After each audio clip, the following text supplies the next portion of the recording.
আব্বা সূর্য দিনে মানে কেতে ওঠে? তা কখন উঠবে? কেন রাত্রি? দিনে মানে কি সূর্য আমাদের কাজে লাগে? কেন কাজে লাগে না কেন? দিনে মানে তো এমনি আলো থাকে, রাত্রি তো আলো থাকে না, তাহলে রাত্রি উঠলে ভালো হয় না? আব্বা আর একটা কথা, আবার কি কথা? এই যে মানসি কয় আমার ইজ্জত চলে গেল, তা ইজ্জতটা চলে যায় কনে যায়?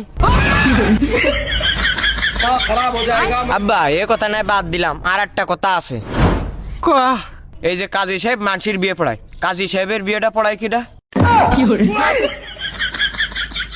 আব্বা আরো কিছু কবি? হ্যাঁ আব্বা। তা কয়া।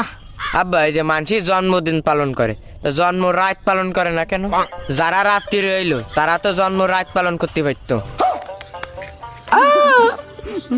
ও আব্বা তুই কি থামবি মনি?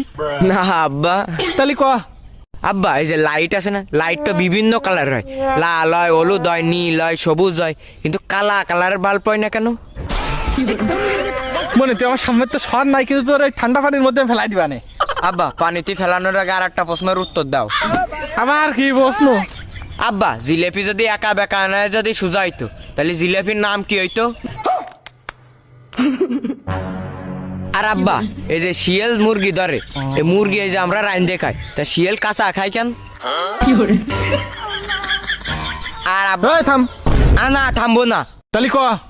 বিষে যদি মিয়াত না থাকে, ওই বিষ খালি কি মানুষ মরিয়ে যায়?